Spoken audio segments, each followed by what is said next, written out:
યુવાઓને પ્રોત્સાહિત કરવા માટે ઝી 24 કલાક ખાસ યંગ અચીવર્સ એવોર્ડનું આયોજન કર્યું છે વડોદરામાં સીધા જે વડોદરા કે જ્યાં એવોર્ડ સમારંભ ચાલુ થઈ ગયો છે। 60% ઉપરની જનરેશન જે યુવાનોની છે, વસ્તી પણ યુવાનોની છે। આ યુવાનો અનેક રીતે સક્ષમ છે, પરંતુ એમને યોગ્ય પ્રોત્સાહન, માર્ગદર્શન અને મદદની જરૂર છે।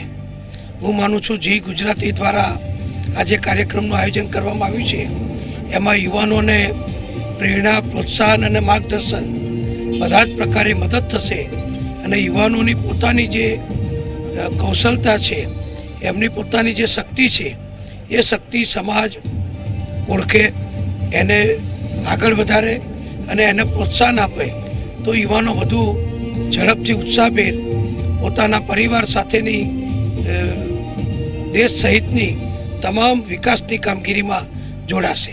જી, વડાપ્રધાન પોતાના સંબોધનમાં હંમેશા મેક ઇન ઇન્ડિયા અને સ્ટાર્ટઅપ ઇન્ડિયાની વાત કરતા હોય છે અને તેને જ આગળ ધપાવવાની અમારી એક આ પહેલ, અમારો એક આ સહયોગ, શું કહેશો આપ આના વિશે? ને બિલકુલ બરાબર છે।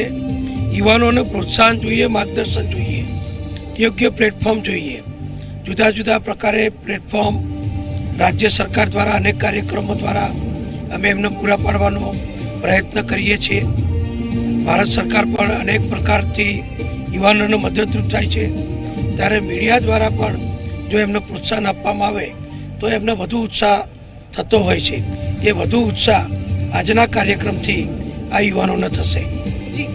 સર, આખરી સવાલ, એક પ્રયત્ન છે અમારો, કઈ રીતે આપ શુભેચ્છા પાઠવશો કે અમે આગળ પણ આ રીતે પ્રયત્ન થકી અલગ અલગ શહેરોમાં આ પ્રકારના કાર્યક્રમ આયોજિત કરી શકીએ? આ ખૂબ આવકારદાયક અને ઉપયોગી કાર્યક્રમ છે।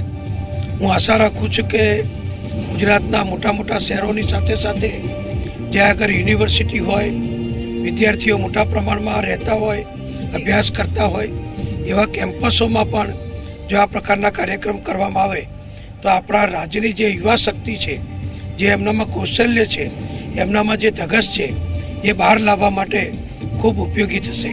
ખૂબ ખૂબ આભાર। તો આપણી સાથે નાયબ મુખ્યમંત્રી નીતિનભાઈ પટેલ જોડાયા હતા। આ અભિગમ જે છે ઝી 24 કલાકનો તેઓ આવકારી રહ્યા છે અને સાથે જ તેઓનું કહેવું છે કે આગળ પણ ઝી 24 કલાક આવા પ્રયત્નો કરતા રહે અને અલગ અલગ શહેરોમાં આ જ પ્રકારના કાર્યક્રમ આયોજિત કરતા રહે, તેના માટે તેઓએ શુભેચ્છા પણ પાઠવી હતી।